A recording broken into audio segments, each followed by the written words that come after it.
ഇന്ന് നമ്മൾ പാർട്ടികളിലൊക്കെ ഉണ്ടാക്കാൻ പറ്റിയിട്ടുള്ള ക്യാരറ്റ് വെച്ചിട്ടുള്ള ഒരു അടിപൊളി പുഡിങ്ങിൻ്റെ റെസിപ്പിയാണ് കേട്ടോ ചെയ്യുന്നത്. അപ്പോൾ അതിനായിട്ട് ഇതാ ഞാനിവിടെ ഒരു 3 ക്യാരറ്റ് എടുത്തിട്ടുണ്ട്. ചെറുതാണെന്നുണ്ടെങ്കിൽ 4 എടുക്കുക. ക്യാരറ്റ് തൊലിയൊക്കെ പീൽ ചെയ്ത് കളഞ്ഞതിന് ശേഷം നന്നായിട്ട് കഴുകിയിട്ട് ഇതുപോലെ ഒന്ന് കട്ട് ചെയ്തെടുക്കുന്നുണ്ട്. ഇനി കട്ട് ചെയ്ത് വെച്ചിട്ടുള്ള ക്യാരറ്റ് നമുക്കൊന്ന് കുക്ക് ചെയ്തെടുക്കണം. അപ്പോൾ പെട്ടെന്ന് കുക്കായി കിട്ടാൻ ഞാൻ കുക്കറിലാണ് കേട്ടോ കുക്ക് ചെയ്തെടുക്കുന്നത്. അപ്പോൾ അതാ കുക്കറിലേക്ക് ഇട്ട് കൊടുത്തിട്ടുണ്ട്. ഇനി ഇതിലേക്കൊരു 2 ഏലക്ക കൂടി ചേർത്ത് കൊടുക്കുന്നുണ്ട്. ഏലക്കയുടെ ആ ഒരു കുരു മാത്രമേ എടുത്തിട്ടുള്ളൂ കേട്ടോ. പിന്നെ ഒരു 1/2 കപ്പ് വെള്ളവും കൂടെ ഒഴിച്ച് കൊടുത്തിട്ട് കുക്കർ അടച്ച് വെച്ച് നമുക്കിതൊന്ന് വേവിച്ചെടുക്കാം. ഒരു 2 വിസിലൊക്കെ മതി കേട്ടോ ഇതൊന്ന് വെന്ത് കിട്ടാൻ വേണ്ടിയിട്ട്. അപ്പോൾ നന്നായിട്ട് തന്നെ കുക്കായിട്ട് കിട്ടും. അപ്പോഴേക്കും ഇനി ഇതാ ഞാനിതുപോലെ ഒരു പാൻ അടുപ്പത്ത് വെച്ചിട്ടുണ്ട്. അതിലേക്ക് 1 ടീസ്പൂൺ നെയ്യ് ഒഴിച്ചു കൊടുത്തു. എന്നിട്ട് ഞാനിതാ ഒരു ക്യാരറ്റിൻ്റെ പകുതി എടുത്തിട്ട് ഇതാ ഇങ്ങനെ ഒന്ന് ഗ്രേറ്റ് ചെയ്തെടുത്തിട്ടുണ്ട്. അതിലേക്ക് 1 ടീസ്പൂൺ പഞ്ചസാരയും കൂടി ചേർത്ത് കൊടുത്തിട്ട് ഇതൊന്ന് വഴറ്റിയെടുക്കാം. ക്യാരറ്റ് ഒന്ന് ഒരു ഹാഫ് കുക്കായിട്ട് വന്നാൽ മതി കേട്ടോ. ഈ ഒരു പഞ്ചസാരയൊക്കെ ക്യാരറ്റിലൊന്ന് പിടിച്ചിട്ട് വന്നാൽ മതി. ശേഷം നമുക്ക് ഫ്ലെയിം ഓഫ് ആക്കാം. അപ്പോഴേക്കൊന്ന് ക്യാരറ്റ് നന്നായിട്ട് വെന്ത് ഇപ്പോൾ ചൂടാറി വന്നിട്ടുണ്ട് കേട്ടോ. ഇനി നമുക്കിതൊരു മിക്സിയുടെ ജാറിലിട്ടിട്ട് നന്നായിട്ടൊന്ന് അരച്ചെടുക്കണം. ഒട്ടും തരികളൊന്നും ഇല്ലാതെ ഇതാ ഞാൻ ഈ ഒരു പരുവത്തിൽ അരച്ചെടുത്തിട്ടുണ്ട് കേട്ടോ. ഇനി ഇതാ ഒരു 10 ഗ്രാം ചൈന ഗ്രാസ് എടുത്തിട്ടുണ്ട്. അതിലേക്ക് ഒരു 1/2 കപ്പ് വെള്ളവും കൂടെ ഒഴിച്ചു കൊടുത്തിട്ട് ഇതൊന്ന് നമുക്ക് മെൽറ്റ് ചെയ്യാനായിട്ട് വെക്കണം. ഇനി വേറൊരു പാനിലേക്ക് നമ്മൾ അരച്ച് വെച്ചിട്ടുള്ള ക്യാരറ്റ് ഇട്ട് കൊടുക്കുന്നുണ്ട്. അതിലേക്ക് നമുക്കൊരു 500 മില്ലി പാലാണ് കേട്ടോ എടുത്തിട്ടുള്ളത്. അതും കൂടെ ഒഴിച്ചു കൊടുക്കാം.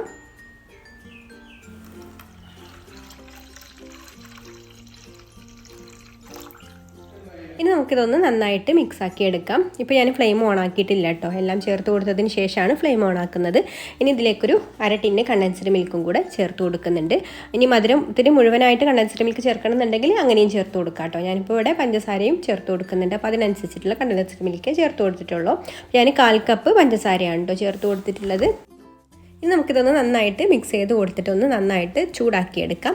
അതേസമയം തന്നെ നമ്മൾ ചൈന ഗ്രാസും അപ്പുറത്തെ സ്റ്റൗവിൽ മെൽറ്റാക്കി എടുത്തിട്ടുണ്ട് കേട്ടോ. ഇനി നമുക്ക് ഇതുപോലെ ക്യാരറ്റിൻ്റെ മിശ്രിതം നന്നായിട്ട് ചൂടായിട്ട് ഇതുപോലെ ആവി വരുന്ന ഒരു സമയത്ത് നമുക്കിതിലേക്ക് ചൈന ഗ്രാസ് ഉരുക്കിയത് ചേർത്ത് കൊടുത്തിട്ട് ഇളക്കി കൊടുക്കാം. അപ്പോൾ ഈ ഒരു ക്യാരറ്റിൻ്റെ മിശ്രിതം തിളക്കാനായിട്ട് നിൽക്കരുത് കേട്ടോ. തിളച്ച് കഴിഞ്ഞിട്ട് നമ്മൾ ചൈന ഗ്രാസ് ചേർത്ത് കൊടുക്കുകയാണെന്നുണ്ടെങ്കിൽ ചിലപ്പോൾ പിരിഞ്ഞു പോകാൻ ചാൻസ് ഉണ്ട്. അപ്പോൾ നമ്മൾ തിളക്കുന്നതിൻ്റെ മുമ്പായിട്ട് നന്നായിട്ട് ചൂടായി വന്ന് ആവി വരുന്ന ആ ഒരു സമയം ഉണ്ടല്ലോ, ആ ഒരു സമയത്ത് ചേർത്ത് കൊടുത്താൽ മതി. എന്നിട്ട് നന്നായിട്ടൊരു 2 മിനിറ്റും കൂടെ ഒന്ന് ഇളക്കി കൊടുത്തതിന് ശേഷം നമുക്ക് ഫ്ലെയിം ഓഫാക്കിയിട്ട് അരിച്ചിട്ട് ഞാൻ ഈ ഒരു പുഡിങ്ങിൻ്റെ ഡിഷിലേക്ക് ഒഴിച്ചു കൊടുക്കുന്നുണ്ട്. അരിച്ചിട്ടില്ലെങ്കിലും കുഴപ്പമൊന്നുമില്ല കേട്ടോ. അപ്പോൾ ചൈന ഗ്രാസിൻ്റെ എന്തെങ്കിലും ചെറുതായിട്ട് തരികളൊക്കെ അലിയാതെ കിടക്കുന്നുണ്ടെങ്കിൽ അത് കടിക്കാൻ ഇഷ്ടമില്ലാത്തവർ ഒന്ന് അരിച്ചെടുത്താൽ മതി. ഇനി ചെറുതായിട്ടൊന്ന് മുകൾ ഭാഗമൊക്കെ സെറ്റായിട്ട് വരുന്ന സമയത്ത് നമ്മൾ നേരത്തെ വഴറ്റി വെച്ചിട്ടുള്ള ഒരു ഗ്രേറ്റ് ചെയ്തെടുത്തിട്ടുള്ള ക്യാരറ്റ് ഉണ്ടല്ലോ, അത് ഇതിൻ്റെ മുകളിൽ ഇങ്ങനെ ഇട്ട് കൊടുത്തിട്ടൊന്ന് ഡെക്കറേറ്റ് ചെയ്തെടുക്കാം. ഇനി നമുക്കിതൊരു 2-3 മണിക്കൂർ ഫ്രിഡ്ജിൽ വെച്ച് കഴിഞ്ഞ് ഒന്ന് തണുപ്പിച്ചെടുത്താൽ തന്നെ നന്നായിട്ട് സെറ്റായിട്ട് കിട്ടും. അപ്പോൾ നമ്മുടെ പുഡിങ് ഇവിടെ സെറ്റായിട്ട് വന്നിട്ടുണ്ട്. ഇനി നമുക്കിതാ ഇതുപോലെ കട്ട് ചെയ്തെടുത്തിട്ട് ഇഷ്ടമുള്ള ഷേപ്പിൽ കട്ട് ചെയ്തെടുത്തിട്ട് സെർവ് ചെയ്യാം. അപ്പോൾ എല്ലാവർക്കും ഈ റെസിപ്പി ഇഷ്ടമായിട്ടുണ്ടാവുമെന്ന് വിചാരിക്കുന്നു. അപ്പോൾ പാർട്ടികളിലൊക്കെ പെട്ടെന്ന് ഉണ്ടാക്കാൻ പറ്റിയിട്ടുള്ള നല്ല ടേസ്റ്റി ആയിട്ടുള്ള സിമ്പിളായിട്ടുള്ള ഒരു പുഡിങ്ങാണ് കേട്ടോ ഇത്. ഇപ്പോൾ വീഡിയോ ഇഷ്ടമായിട്ടുണ്ടെങ്കിൽ ചാനലൊന്ന് സബ്സ്ക്രൈബ് ചെയ്യാൻ മറക്കരുത്. Thank you for watching.